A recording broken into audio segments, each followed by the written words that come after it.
Hi, this is John of Trish and John's Gardening Channel. Today is July 24th, 2015, and we wanted to talk a little bit today about our watermelons, give you a quick update.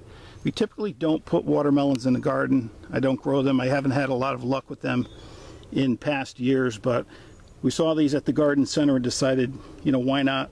Let's go ahead and give these a try, and I'm really glad I did. They're actually doing very, very well. Quite well for, at least by my standards. Now, we were going to grow them vertically on that fence. That was the plan. We wanted to kind of keep them up off the ground as much as possible, but as you can see here, a couple of these got away from us. We're going to let them go. I don't see that as a big deal.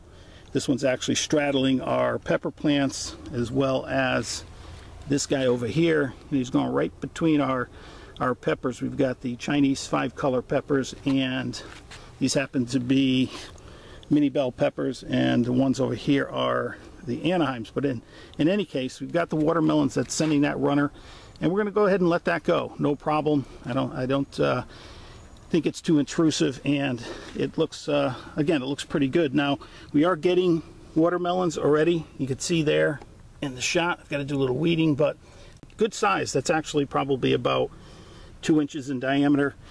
We've got another one here that's hanging up on the vertical trellis. That's exactly what we were going to try and go for this year, was the vertical. But it's leading to a little bit of a dilemma, which is, how do we support this guy? I'm not sure that I want to let this watermelon hang like that for a very long time, especially if it gets larger. It may fall off the vine.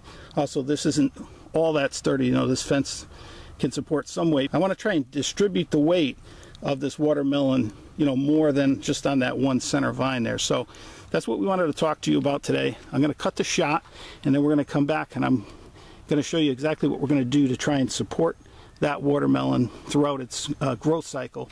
I want to catch it young like this before it really starts to take off. And let me cut the shot and I'll show you exactly what we're going to do. Okay, so I've come around. I'm on the back side of the fence now, and I just wanted to show you that the watermelons that we're talking about are the watermelon sugar bush. We got them locally here at a growing center, a garden center called Van Wilgens. And you can see here we've got more runners on the ground, even on the back side, one there. Now, I did sneak in some cucumbers. That's a Market More cucumber. I'm not worried about that. I'm going to let this guy run out to my right here on the ground, and we'll work around him as he goes. I kind of did that to kind of fill in, if you will, the garden. I wasn't sure if the watermelons were going to make it. They've actually, like I said, they've taken off, so that was a good thing. But I'm going to let this Market More do its thing. I'm not going to try and remove it or get out of the way of the watermelons. Let them kind of commingle, if you will. Now, you can see the runners again. Just wanted to show you some close-up. We do have another watermelon starting right here, so really happy about that. I didn't think I'd get any watermelons, and as it turns out, we've got 3 or 4 by my math. And this is the one, again, that I wanted to talk about today. You can see here, it's getting some weight to it. That's probably, again, about 2 inches in diameter, maybe 2.5 inches in diameter. And I want to support him at this point. I don't want to let him go too far longer and get big and heavy and start really sagging and maybe putting too much strain on that junction there, and maybe even having the chance of this thing falling off. So again, let me reset the camera, and I'm going to show you exactly what we're going to do to support that guy. Okay, so the first thing you want to get yourself is some pantyhose. You want to get the sheer to waist pantyhose. You don't want anything fancy like control top or anything like that. Also, the size really doesn't matter. Probably a little bit larger size would work better, but certainly something on the small size would work just as well. Now, these are 2 for $5, so I spent about $2.50 to do what we're going to do here today. I'm sure you could do that much cheaper. You can probably get these at the dollar store or maybe Walmart. I'm sure you can do better, but I did get these from Trish. Again, she was nice enough to let me go ahead and borrow these from her. Now, what you want to do, you just want to take these out of the package. Now, I've already cut these up just to save time in the video. Now, what you want to do is when they come out of the package, obviously you've got the stocking like this. Sorry about the shot here, but you've got your waist section, and what you want to do is just basically cut that right in half. That's the first thing you do, is just cut it in half. So you've got 2 legs, if you will. You've got the stocking here. There we go. Okay, and the next thing you want to do, and again, I've already done this before the video, was you want to cut your, here's your stocking.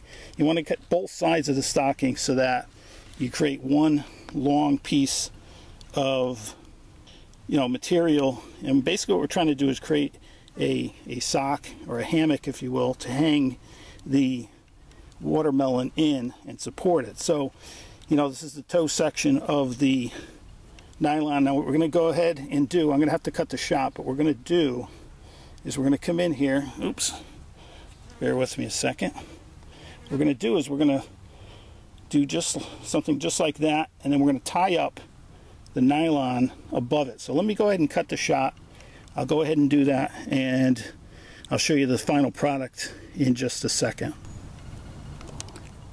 Okay, so we've got here, this is kind of the final product, if you will. We've got our watermelon and we've got our pantyhose on either side, creating a cradle or a little hammock for this watermelon. Now, one thing I want you to notice, I haven't put any stress on the pantyhose at all. I'm not really trying to support it at this point. I'm just trying to get it in place. This watermelon obviously is going to continue growing, and as it does, it's going to start pulling down and stretching the pantyhose, which is exactly what we want. Now, I've only got one support here. That's all I'm going to need for right now. If I find that this is getting larger and I need more supports, what I'll do is I'll go ahead and use the other half of the pantyhose and maybe come around this other side and have, support from all sides, if you will, as this thing gets larger.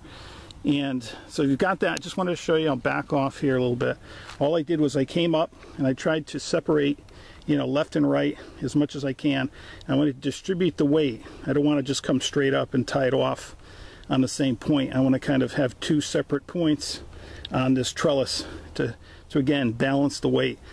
This is a simple tie off here. I haven't even created a knot. I just, let's say half a knot, if you will, here. I want to come back and be able to adjust that if necessary.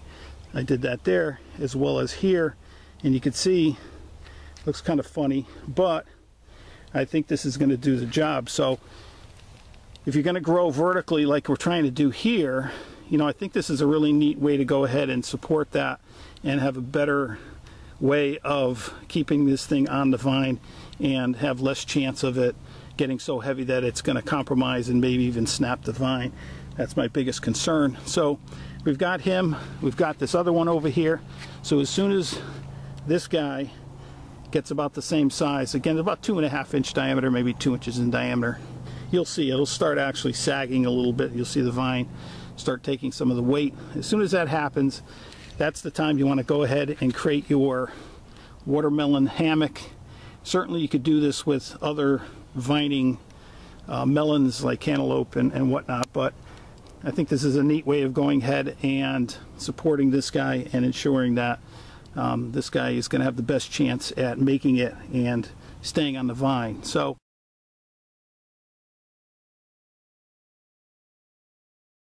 that's it for today. I hope you enjoyed this video. If you liked it, please like us on YouTube and Google Plus as well if you're on Google Plus.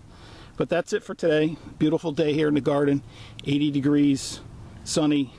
Beautiful day to be up here. It's again Friday afternoon, so I'm up here pretty much all by myself, nice and quiet up here. Nice time to come up here and shoot a video. So I just wanted to show you that. We're going to come back in probably a week or so, whenever, and we'll show you the progress of what this thing starts looking like once it starts getting larger. And again, if needed, we'll put that extra added support of the other half of the pantyhose to try and support that as well. So again, that's it for today. Hope you had a really a nice day today, and I hope you enjoyed this video, and we hope to see you very, very soon. Have a good day. Cheers.